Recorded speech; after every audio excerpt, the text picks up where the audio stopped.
우리가 복 있는 사람 되기를 소망합니다. 난간을 세우라라는 제목으로 하나님 말씀 선포하도록 하겠습니다. 우리 신자는 죄를 피해야 됩니다. 죄를 대적하고 멀리 해야 됩니다. 왜냐하면 죄는 하나님이 가장 싫어하는 거예요. 하나님이 가장 싫어하는 게 죄이기 때문에 인간이 죄를 가까이 하면 하나님이 가장 싫어하는 방향으로 가는 거예요. 근데 하나님을 가까이 하면 할수록 죄와 멀어지는 방향으로 갈 수밖에 없습니다. 그래서 신자는 죄를 피하고 멀리 해야 됩니다. 맞습니까? 근데 우리가 이제 그거를 대부분 다 알아요. 제가 방금 말씀드린 이 명제는 대부분 다 아세요. 신자라면 죄를 조심해야지, 죄를 짓지 말아야지 다 압니다.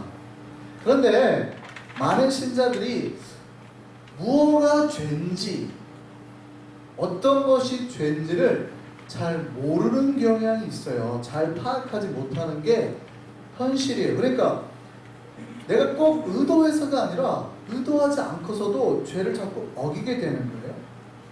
여러분, 세상 죄를 어기면, 세상 법을 어기면 죄입니까 아닙니까? 세상 법을 어기면 죄죠. 그러니까 죄라는 건 간단하죠. 법을 어기면 죄죠. 우리가 세상 법을 어기면 죄죠. 보통 그거를 세상에서는 죄인이라고 그런단 말이죠. 근데 신자는 법이 하나 더 있어요. 그게 뭐예요? 하나님의 말씀, 율법. 그러니까 신자는 더 무겁게 사는 사람입니다. 이 세상 법도 지키고 살아야 되고 그 위에 더해서 하나님의 법도 지키고 살아야 되는 거예요. 세상에서는 도둑질하면 죄인이라고 그러죠. 근데 마음에 미워하고 악한 마음을 품었다고 해서 잡아가지 않습니다. 그런데 하나님의 법은 여러분이 마음에 악한 마음 품고 하고 가만 안 둘까 하고 살아가면 그것도 죄로 보는 거예요. 그렇죠? 그러니까 신자는 세상 법도 잘 지켜야 되고 그 위에 하나님의 법을 애대해가지고 또 지켜야 되는 거예요. 이 법을 잘 지켜야 돼요. 법을 지키지 않으면 죄가 되는 거예요. 그러니까 신자는 그 죄의 범위가 훨씬 넓은 거죠. 그러니까 우리가 하나님이 보기에 우리가 생각해야 되는 신자의 범위는, 그 죄의 범위는 굉장히 넓어야 되는 겁니다. 여러분, 그래서 조심해야 되는 게 뭐가 죄인지, 뭐가 죄가 아닌지, 이렇게 하는 게 죄인지, 이렇게 하는 게 죄가 아닌지를 판단해야 돼요. 많은 분들이 알고도 죄를 범하지만 모르고도 죄를 범하는, 우리가 실수로 뿐만이 아니라, 그러니까 일부러 죄를 저지르는 것도 죄지만 실수나 아니면 죄가 발생하도록 방치하는, 꼭 그걸 일으키려고 하진 않았는데 죄가 발생할 수 있도록 방치를 하거나 결과적으로 뻔히 저런 결과가 예상이 되는데 그것대로 행하는 것도 죄가, 그것도 큰 죄가 될 수 있다는 거예요. 죄의 종류에는 그래서 몇 종류가 있습니다. 죄를 구분할 때 이거에 따라서 죄의 무게가 무거워지는 거죠. 예를 들어서 고의로 죄를 저지르는 거예요. 이거는 죄가 굉장히 무겁습니다. 그 다음에 미필적 고의라는 게 있어요. 그 다음에 인식이 있는 과실, 그 다음에 그냥 과실, 실수이고요.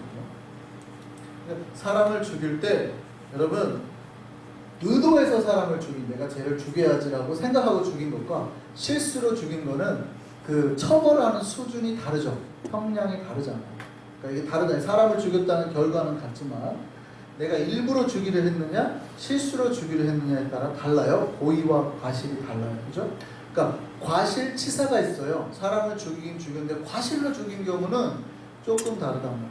성경에서 그런 얘기가 나오잖아요. 친한 친구랑 둘이 산에 도끼 가지고 나무하러 갔는데 한참 얘기하다가 야, 네 동생 너무 예뻐 저쪽 하는데 갑자기 도끼날이 쑥 빠져가지고 그 친구의 밖에서 죽은 사례가 성경에 나오잖아요.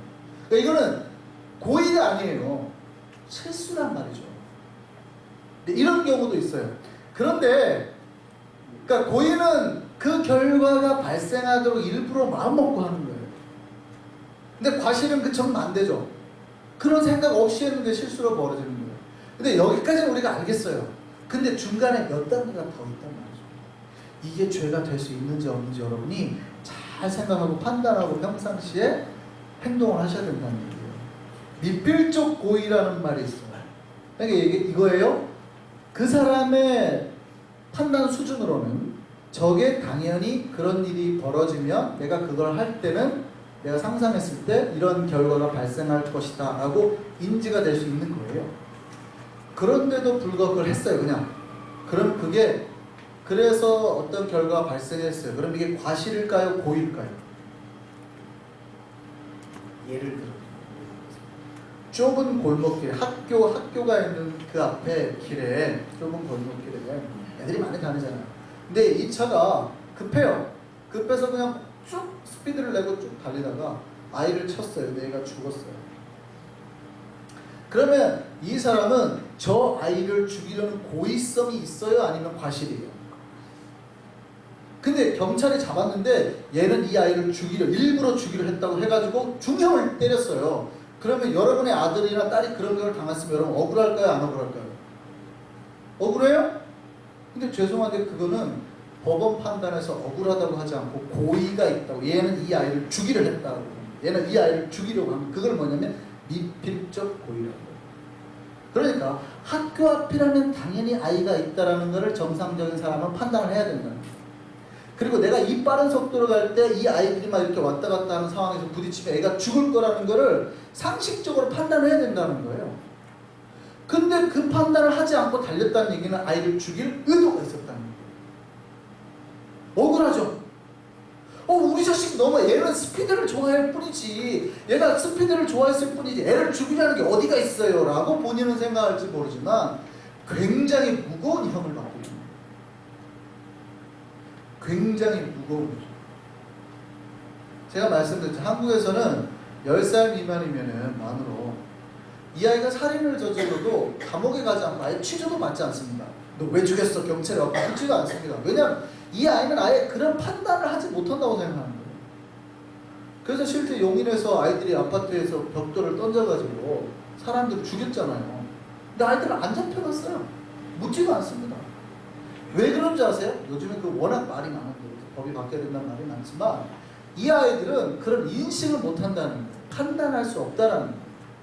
그러니까 내가 그 상황을 판단할 수 있는 사람이냐 없는 사람이냐에 따라서 법의 그 처벌이 달라지는 거죠. 여러분, 불신자가 그걸 했을 때는 하나님 앞에 그렇게 심하게 안 혼나요. 법이 이게 죄인지 아닌지. 불신자가 마음속에 미움을 품은다는 것은 별로 하나님 앞에 그렇게 많이 혼나지는 않아요. 그런데 신자가 마음속에 미움을 품었다는 건 혼날까요? 안 혼날까요? 혼나죠. 왜냐하면 말씀을 계속 들었거든요. 미워하지 말라, 용서해라, 자비해라. 그런데도 불구하고 계속 그 마음을 품으면 굉장히 형이 심해지는 거예요. 과해지는, 계속 혼나는 거예요, 하나님은. 왜냐하면 이 사람은 충분히 그거를 인식할 수 있는 상황이라고 보는 거예요. 그러니까 죄라도 달라지는 겁니다, 지금. 요게 잘 판단을 하셔야 돼요. 법적 용어를 한번 생각을 해보시죠. 예를 들어서 쌀쌀하고 건조한 가을날 산에 올라가서 여러분의 불을 피웠어요. 추워서. 근데 갑자기 산불이 났습니다. 그런데 고의라고 하는 거는 내가 산불을 내려고 일부러 낸 경우예요. 근데 미필적 고의라는 거는 내가 여기서 불 피웠다가는 산불도 날 수 있을 것 같은데 내가 지금 너무 추워요. 에라 모르겠다. 산불이 나든 말든 내가 추우니 불을 피워야겠다. 이거는 미필적 고의예요. 그런데 불이 날 수도 있겠지만 지금 보니까 바람이 전혀 안 부네. 그러니까 바람이 안 부니까 전혀 불날 상황이 아니네 하고 했는데 인식이 있어요.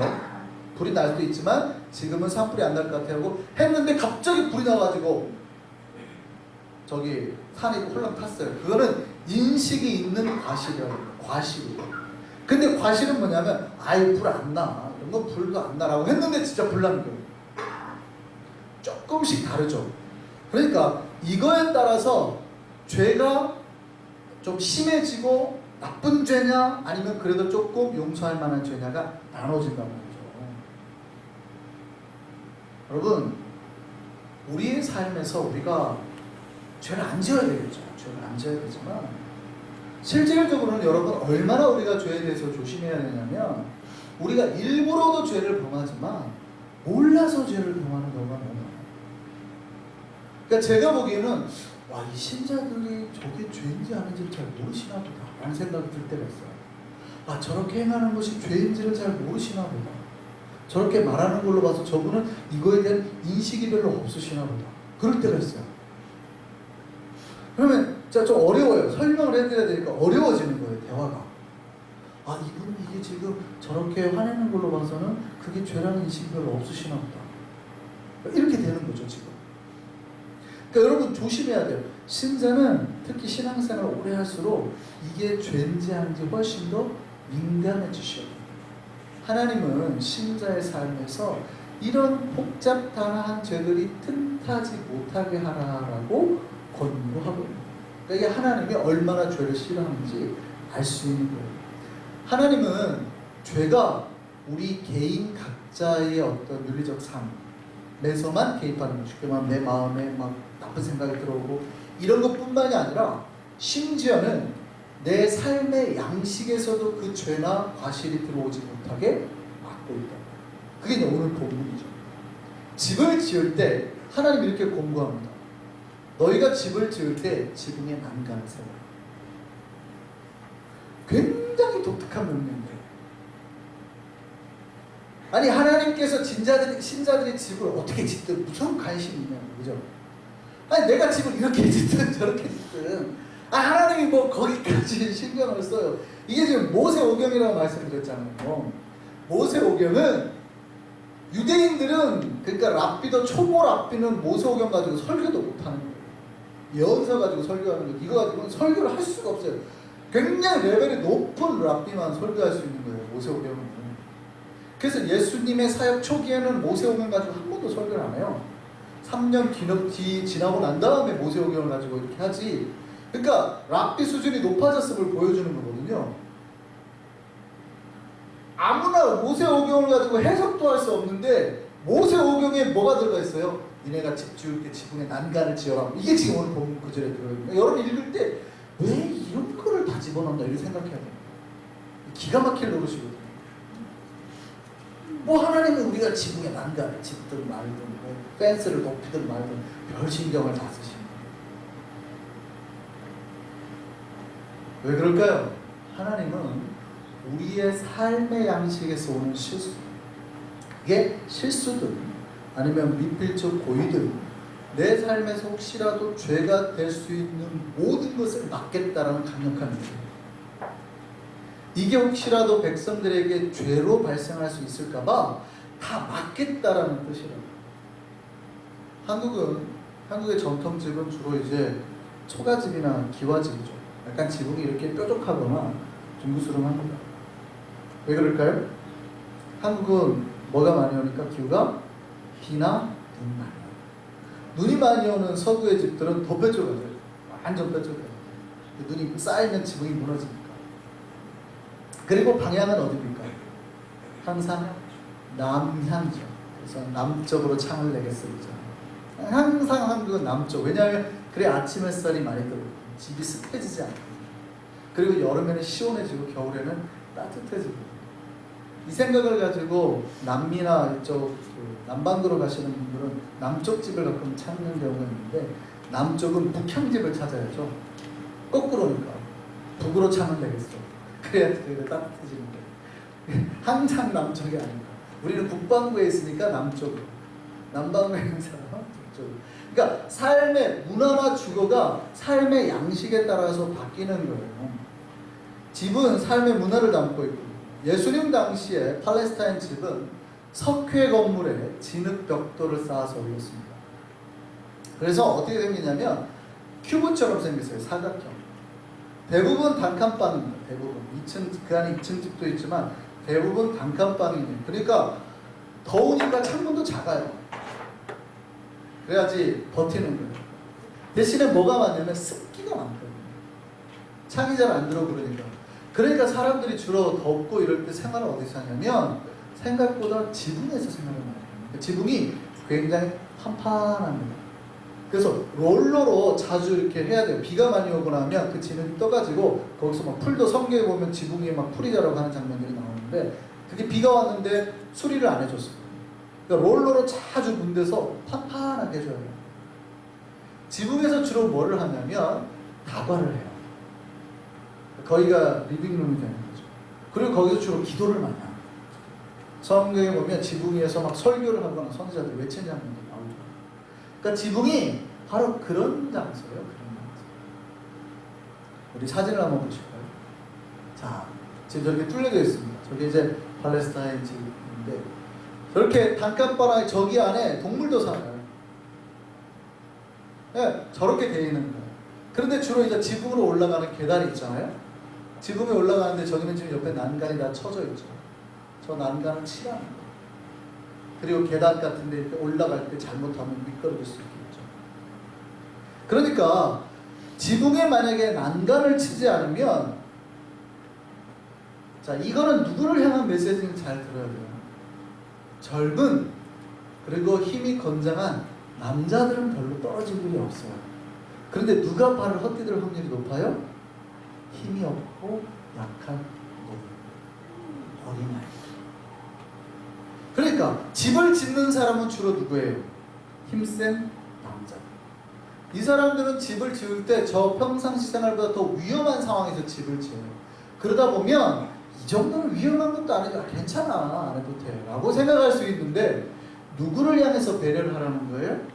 혹시라도 이웃이 오거나 손님이 오거나 집안에 할머니나 노인이 있거나 어린아이가 있을 때 그들을 배려해서 집을 지으라는 거예요.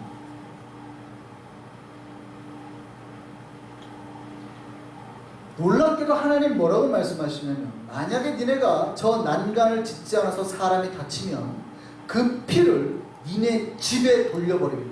니네 가문이 그 피를 다 감당하게 해버리겠다. 하나님 굉장히 무서운 경고예요. 아니, 우리 집에 내가 펜스를 치든 말든 이것 때문에 하나님 이렇게까지 심하게 우리를 뭐라고 할 수 있어요? 여러분, 하나님의 뜻을 잘 보셔야 돼요. 죄가 뭔지에 대해서 잘 생각을 해봐요. 내가 뭐를 진짜 욕하고 싸우고 이게 죄가 아니라, 오늘 본문에서 보여주는 건 하나님의 생각하는 죄의 범위가 아주 넓고 디테일하다는 거예요. 다른 사람을 배려하지 못하는 게 죄가 될 수 있다는 거예요. 다른 사람을, 특히 약한 자들을 배려하지 못하는 행동이 죄가 될 수 있다는 거예요. 그러니까 배려가 없는 게 죄가 될 수 있죠. 누군가가 다칠 수 있고 손해를 볼 수 있으니 그것까지도 배려를 해주라.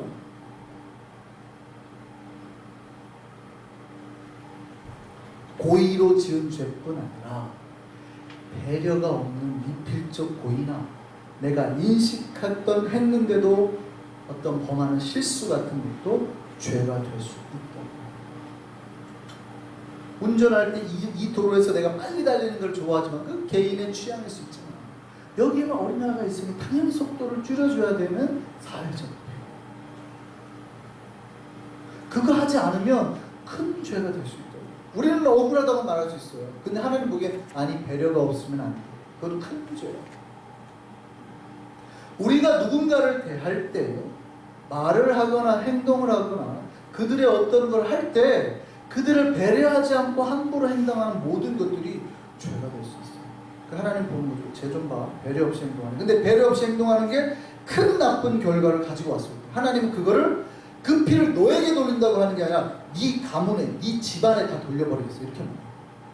아예 네 집이 잘못되게 만들어버리겠어. 이렇게 한단 말이에요. 굉장히 무서운 경우예요.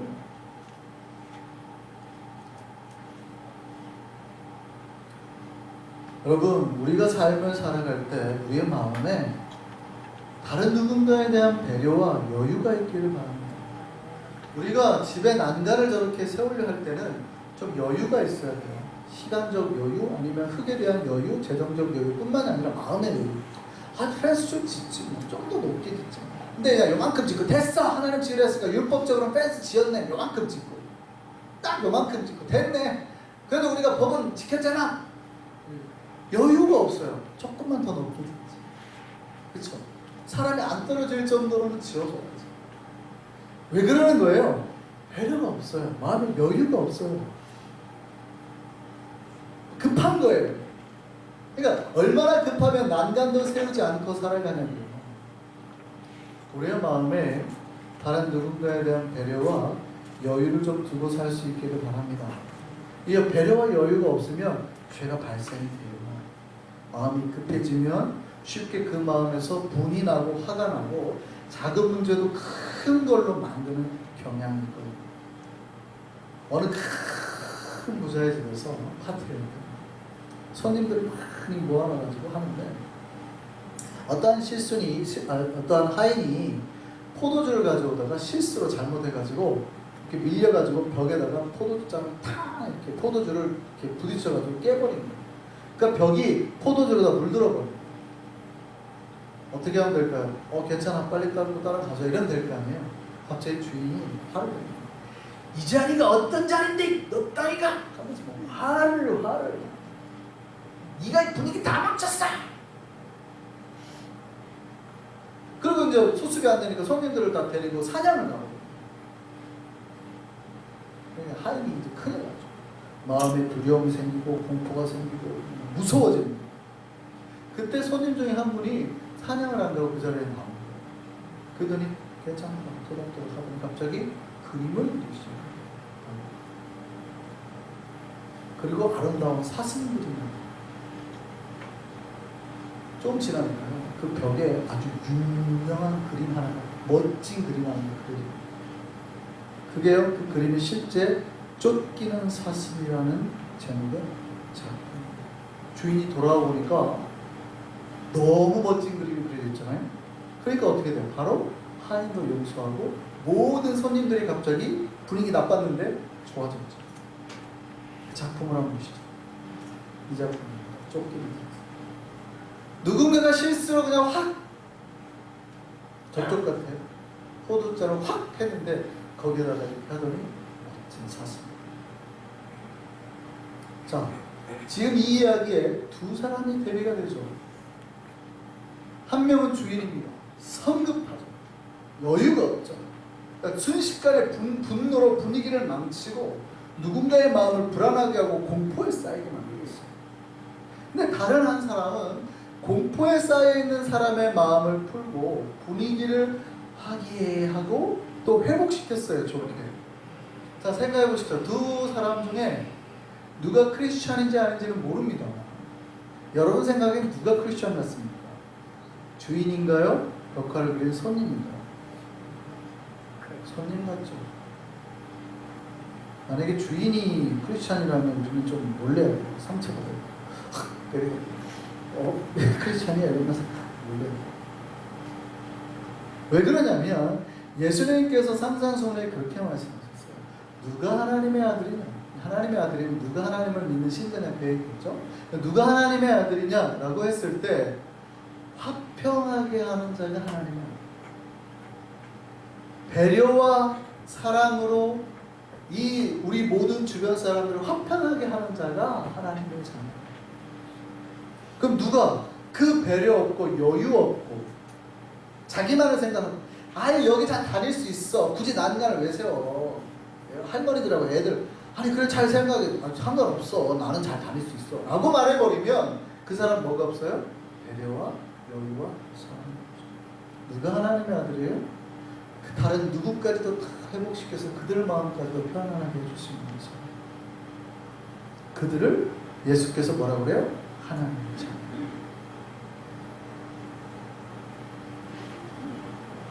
우리가 우리 스스로를 향해서 우리는 크리스찬이요 하나님의 자녀라고 말할 수 있습니다. 하나님도 우리를 그렇게 생각할지는 돌아봐야 돼요. 하나님은 분명히 지금 매들고 혼내려고 하고 있는데 우리는 멋모르고 철없이 좋아해요. 나는 죄 안 짓고 살아가고 사실은 주변 사람들 보기엔 다 죄 짓고 사는 것 같은데 저 사람 큰일 났네 곧 있으면 못날 것 같은데 라고 하는데 본인만 신나서 모르고 살아요. 여러분 죄가 무언지에 대해서 판단하셔야 돼요. 그리고 말씀들을 통하여서 정말 조그만 죄도 우리 안에 발생하지 않도록 조심하고 주의하시기 바랍니다. 우리의 배려 없음이 누군가에게는 아픔이나 고통이 되지 않게 하셨으면 좋겠습니다. 주님은 그걸 잊지 않으십니다. 분명히 배려하라, 난간을 지으라는 얘기는 배려하라는 얘기입니다. 분명히 주님은 배려하라고 했는데 그렇게 하지 않아서 누군가가 아파하고 상처를 받고 고통을 받으면 주님은 그걸 잊지 않으시고 그 피를 그 가문의 죄로 돌리게. 저는 우리 한성의 백성들이 주님으로부터 심판이 아닌 복과 사랑과 평안을 누리는 모든 백성 되기를 소망합니다. 아멘. 주님의 마음을 품고 그렇게 우리가 살아갈 때 주님의 약속대로 우리에게 그 복들로 갚아주실 줄 믿습니다. 아멘. 찬양하시겠습니다.